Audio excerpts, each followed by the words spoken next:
At this time, we're back. Eric DeSobe here, joined by my good friend Richard. Normally, we talk to talent recruiters, but we also talk to people who are seeking jobs. And Richard, you're not just seeking, you just secured a new job. Tell folks where you're going to be working. Hey, thanks so much, Eric. Pleasure to be here.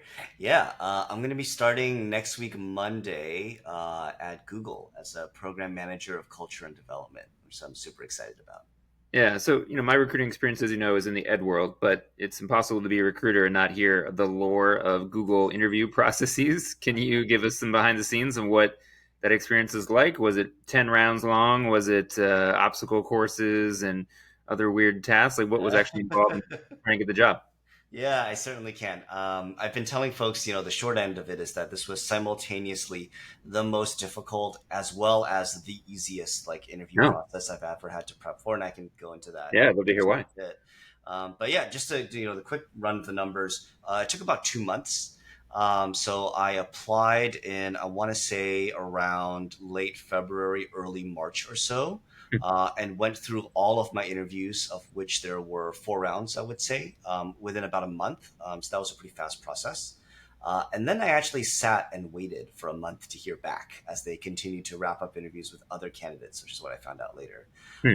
And so for that final month there, I was freaking out. I was like, oh, I definitely didn't get it. Like I just like moved on emotionally, right? And then lo and behold, in the middle of a haircut, my phone buzzed and I got the verbal offer, well, over email. So yeah, 2 months with about 4 rounds or so. I say it was difficult because I obviously is high stakes, right? Like it's Google, you're up against some really talented folks, and I myself have only recently transitioned to the tech industry. But it was also easy-ish in that because it's Google, there's been so much content about it, right? People talk about Hmm. it so much, right? More so than any other job I've ever applied for. There were so many things I could actually reference and look up online, right? Hmm. I could read about other candidates' experiences. There are a lot of formal Google recruiters that have their own businesses on YouTube now, just like as career coaches, as recruiters, right? So Yeah, there's so much more that you can actually look up than any other company I've ever interviewed for. interesting. So obviously high stakes, a lot of prep required, but so many more resources available to help you prep. Sure. So, of those 4 rounds, how many times were you talking to an actual human, or was each time? What was the actual experience like, stage to stage? Yeah, great question. So let's walk through it from beginning to end. Applied with a referral, which highly recommend to all the listeners. Definitely reach out, find someone. I'm available. Folks can find me on LinkedIn if you need.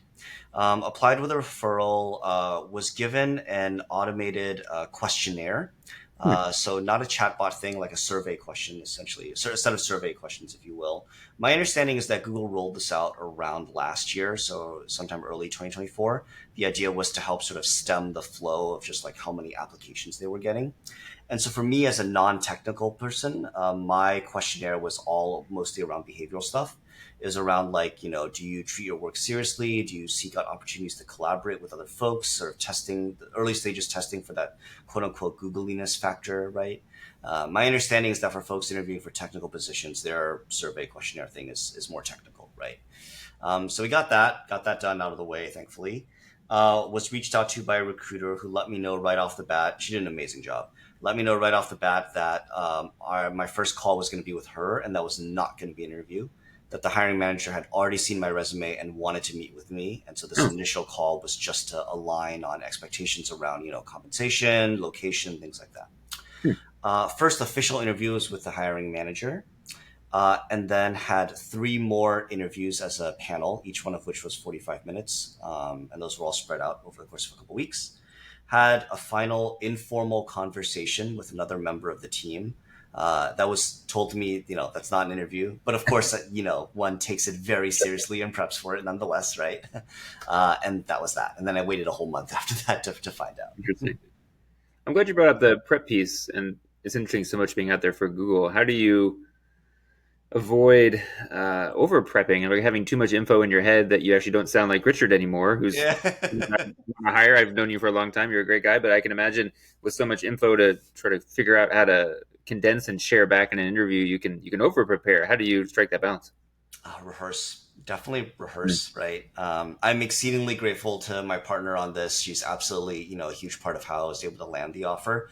I had, all of my prep where I was, going through the stories that I like to tell in my interviews and trying to figure out at least 2 to 3 key skills or learning moments that I can attach to each of those stories. And then I know, from listening to you to the show that, I've had a lot of folks who've been on to talk about how they've been using AI. I use ChatGPT to help me generate a list of sample questions, feeding it, the job description, the research that I've done on the team and whatnot. And I asked ChatGPT to give me, sample interview questions based on what I think they're going to ask me. The benefit of also of this also was that ChatGPT didn't have to just like come up with that. My recruiter also, for each of my interviews, my recruiter gave me a set of at least 5 or 6 questions that would not Oh, exactly be verbatim, but would touch upon the topics that I ballpark. should reasonably expect. And again, right, like the models are all trained, right? So there's so much content already out there. It's really easy for it to spin up these practice questions. So I gave my partner the questions, without looking at them myself. I just emailed it to her directly and was like, "Let's practice." And she was amazing. She was really, really good at letting me know, timing me, letting me know if I was starting to ramble. So it was a lot of that. Okay. And you start on Monday, so depending on when people listen to this, you may have already started. What is your approach when you start new jobs? I know you've had a chance to do that a couple times in the last couple of years. Do you have a strategy on how to process all the onboarding info or to make friends quickly, have someone to eat lunch with? What's your strategy once you get started? That's a great question. You know what, I should probably do some thinking about my strategy for how to make friends. Given that I know that for this role specifically, my team is quite distributed, but Hmm. I will be in the office. I only have to be in 2 days a week, but I'm going in 5 because I got free lunch. Yeah, right. You can't argue that. I will say that the one thing that I am conscious of is, particularly I think as someone who's newer to the industry, has transitioned a lot. I definitely feel self-imposed entirely. I Hmm. definitely feel a little bit of a pressure to perform and to be able to make my mark right away. But the advice that I've been given in the past, and even in this interview process, actually, um, the advice that I've been given is to take your time, get to know the landscape, get to know the players, get to know your stakeholders. Right. Don't be too quick to throw yourself into a work stream and try to make something happen Hmm. right away, because the reality is that it's such a huge organization, right, with so many moving parts and so many people all doing their own thing. It behooves you to take your time and get to know the folks, and what's happening before you try to necessarily step in. Otherwise, you'll just muck things up. Yeah. So that's kind of the approach that I'm taking. Is definitely want to go in with pretend to be as extroverted as I am because I'm quite introverted. Get to know folks, build those relationships, right, and then see where's the smartest place that I can make an impact. Last thing, I've enjoyed reading your LinkedIn over the years. I think it's a good mix of things you'd expect people to post on LinkedIn, but you have some personal posts sometimes, some of your travel adventures, things like that. How do you view LinkedIn for yourself these days? Thank you. That's a great question. I think, for me, LinkedIn, I've used LinkedIn in a number of different capacities over the course of my professional journey. The last time you and I chatted, I was a bit more on the sort of like independent entrepreneurial kick, if you will. And I used LinkedIn more aggressively as a way to put myself out there for, freelance consulting and facilitation work. And so in those spaces, it behooved me to, yeah, like literally just like put myself out there, post takes on what was happening. Now I'm in a space where I definitely am, I think, much more focused on, well, actually with this recent part, much more focused on, just getting a job. So that was important. And then because I come from the DEI industry, I think, where I'm at now is really just trying to keep an eye on the landscape of how that's evolved and shaken under the return of President Trump.